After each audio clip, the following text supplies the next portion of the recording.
Assalamu alaikum, everyone. Ramadan Mubarak. Well, it's not quite Ramadan. Inshallah, will be Ramadan in a few days. I think it is May 2nd here in Kazakhstan. So it's like, it's a Thursday. So Ramadan's like Sunday or something. Allowed, I guess, if we spot the moon. But I'm here because a couple of my friends asked me to post my Ramadan schedule or make a video about my Ramadan schedule because every Ramadan, my family and I make a schedule. For us, Ramadan is a very special month. The two important things are the activities and spirituality and charity and whatever work you have to do at home, coupled with food. Food is very important in Ramadan. Why? Because we don't eat.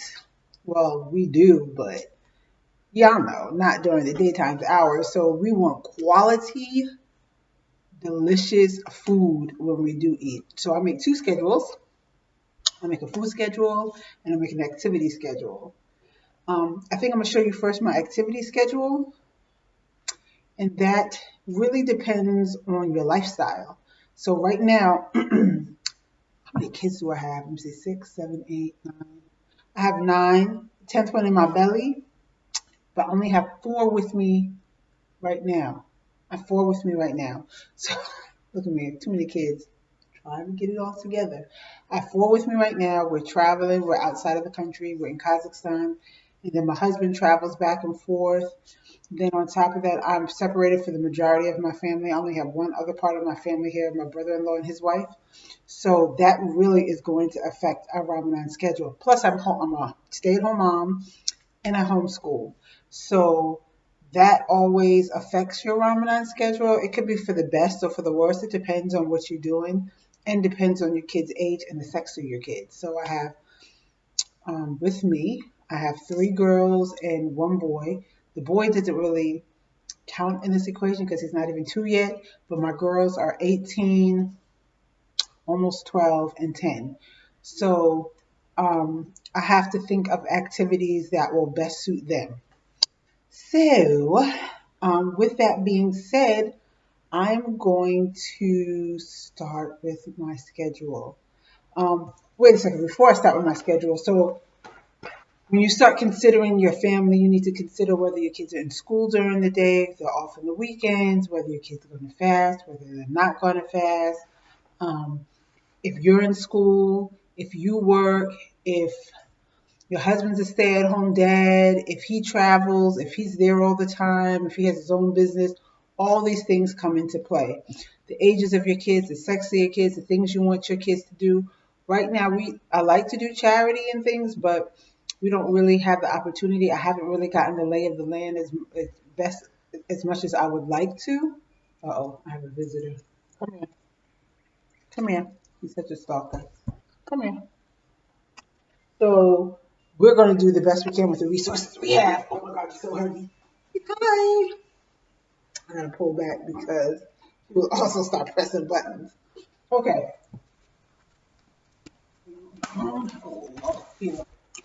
So, here, take it. You got to go play with it now. Go play.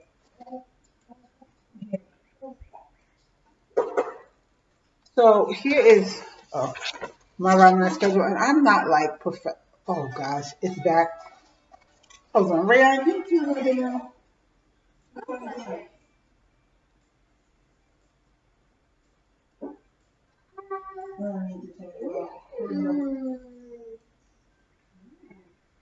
So sorry.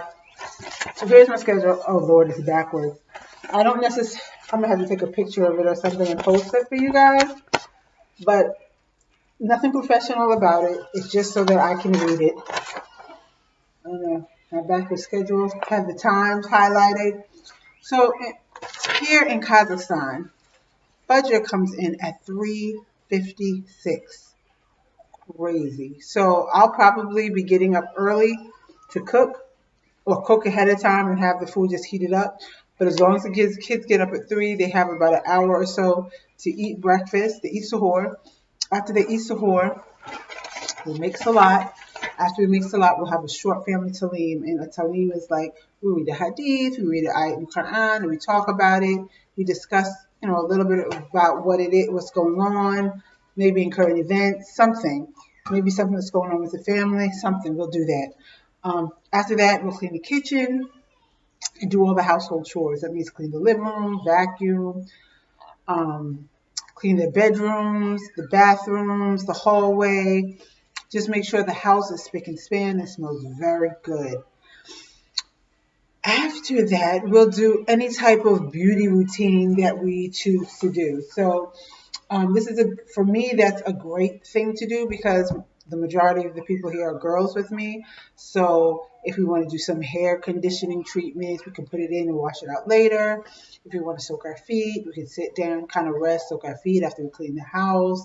If we want to do some scrubs, whatever it is, facials.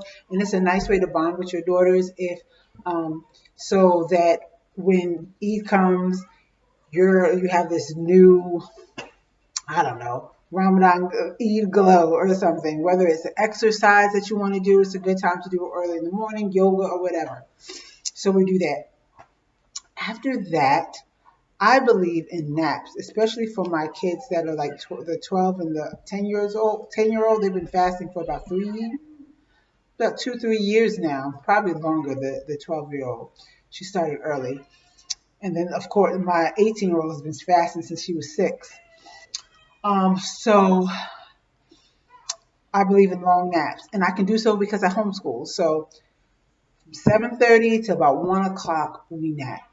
House goes down. Even if I tell the kids they don't want to nap, then what they have to do is just have quiet time. If they want to read, if they want to talk to each other, they just want to lay there, but it has to be quiet time. I would suggest that they just lay in the bed and relax. And it's just something that I feel like they have to do. The days here are very long. You don't break fast till almost 9 o'clock. It kind of gives them a recharge of their body. And only bad thing about that nap is that after Ramadan, they still want to take that nap. And I'm like, oh, no, it's over with. We don't take naps like that anymore. So after that, we'll wake up. We wake up, we make salat, and there are some, if you look at my schedule, I know you can't really tell because it's backwards. I have some asterisks over here. So my daughter, my 18-year-old, has a Russian class that she goes to twice a week. So she'll get up early for that. And then on Fridays, there's Juma. So we'll get up early for that as well. So those are asterisks behind, with the naps. After that, we get up, we make salat. After salat, we have a tradition where we read one juz of Quran in English every single day. So we'll do that. We'll go ahead and read our juz of Quran. About 3:30 or so, my daughters, my 10 and 12-year-old, have an online Arabic class that they take for about an hour. So they'll do that. And while they do that, I'll be in the kitchen prepping dinner. Also, I give them a break during Ramadan, a school break during Ramadan, but I don't like to take them completely away from any type of education or something constructive. So right after that, after the Arabic class, one of my daughters is doing architectural drawing. She'll do that. And another daughter is doing two of my other daughters are doing computer programming. She'll do that, or they can study for the Arabic. So they use those 2 hours will be for the Arabic class studying and for a little bit of the academic or some constructive work that they can do every day. After that, it's Asr time. We make salat at 5:15. We make salat, and then they'll have a little break. They make salat, they can make a wudu, they can kind of relax a little bit. And then I also believe in some type of activity. And during Ramadan, I typically like them to do some type of activity towards the end of the day. It used to be when we were in the United States, when I had my sewing machine and I had access to, I knew where the shops were. My daughters, because there's six daughters? There's 6 daughters in all. So we would go prepare for our Ramadan, for our Eid, we would go Eid shopping, we would buy fabric, and then we would take time and each daughter would sew their outfit and we would help each other. So we would use that time to sew and to bond, some type of activity as a family. So on Tuesdays, Thursdays, Saturdays, and Sundays, my girls here are going to go to the gym. So they take taekwondo class and they swim. I don't know if they'll be swimming, but maybe they take taekwondo class and they're swimming. So they'll do that from 6 to 7, or just work out, maybe a small workout or something. They do that for 6 to 7. Then and then I have another asterisk for my Wednesday. You can see here. Usually, if I was in the United States, every Sunday our extended holistic family gets together and we eat together as a family. Since I don't have that here, um, my household and my brother-in-law's household are going to go out together, and we are going to eat at a place called Rumi, which is a really, I guess it's a popular restaurant here, and they sell traditional Kazakh food. And one of the things that we really like is the pilaf. So we'll go eat the pilaf together as a family to break fast, and also we're going to do a gift exchange where we'll start collecting and do gift shopping. We'll do that every Wednesday. So we'll pick a name from the hat and have a money limit, and then after we do that, we'll go in the mall and shop for that person we have, wrap it up and put it away, and we'll wait till Eid. So every week we'll do that. So at the end of Ramadan, everyone should have like 4 gifts, and it's not expensive. Like, you set your limits of your price, like if it's $5, or if it's $10, if it's $20. In our case, I guess it's tingy is what you call it. So it'll be 2,000 tingy, or 10,000, or 5,000, or something like that. So, long day, long day. I also like to do some type of historical video or audio for the kids. One year, and there's so much free stuff online. One year we did Mufti Mink, and he has a whole series about the prophets. We did another Mufti Mink where he did something about the 30 days of Ramadan, and he did specific lectures for each. We did the Umar radiallahu anhu's Chronicles, Yusuf's, and that's on YouTube.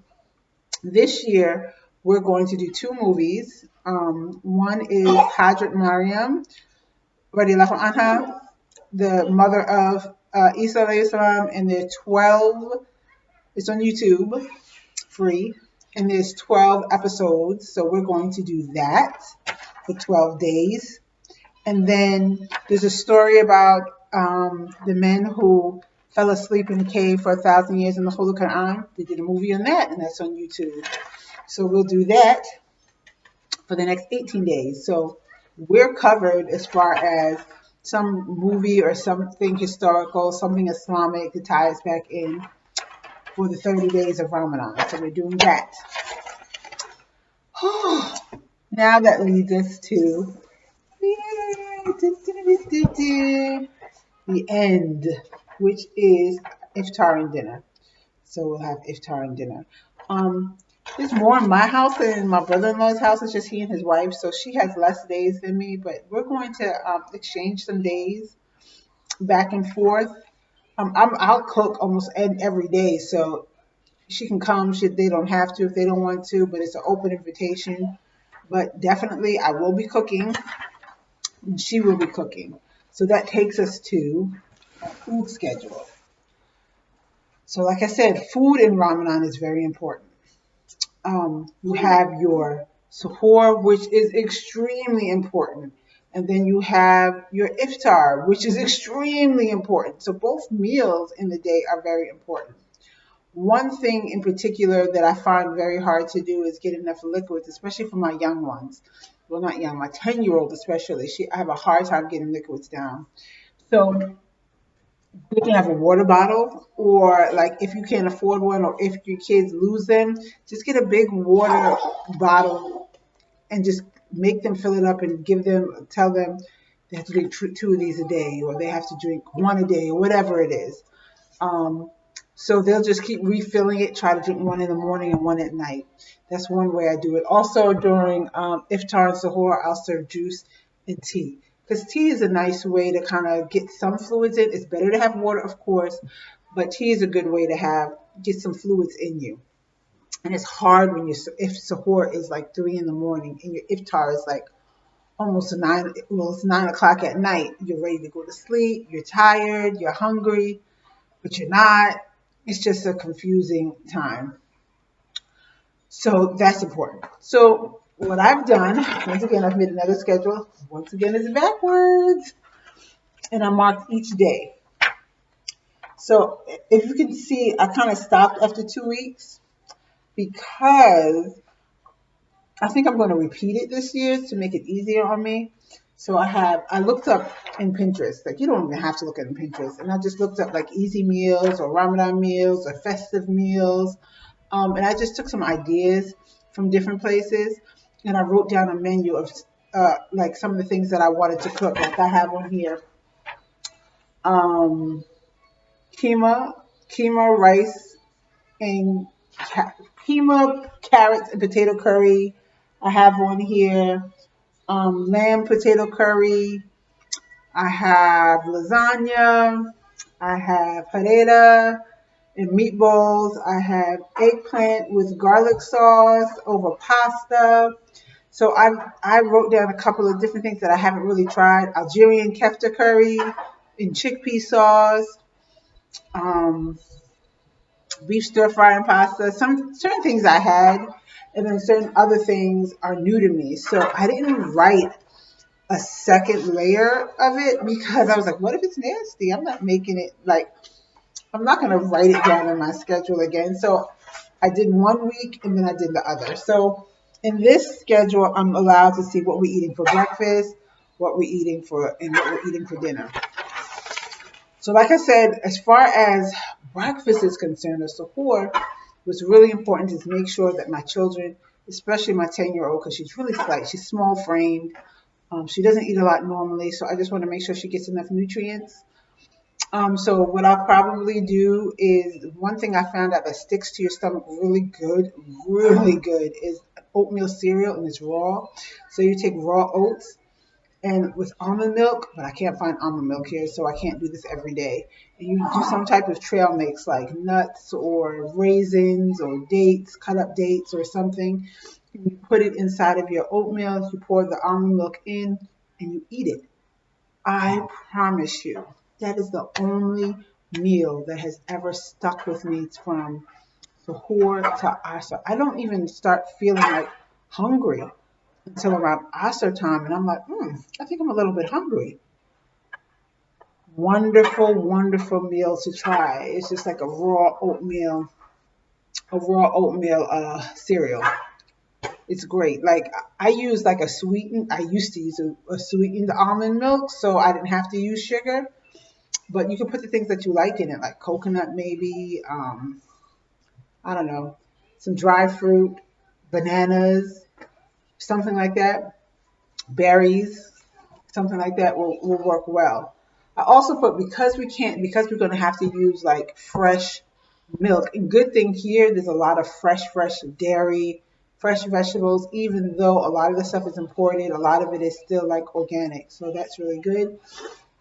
But my kids have eczema, so we can't do a whole lot of and they're lactose intolerant, so we can't do a lot of the cow's milk. So, and then I don't want to use the other milks that are shelved, like even the soy milk or even some of the other milks, because some of the shelved milk has asbestos in it. Ooh.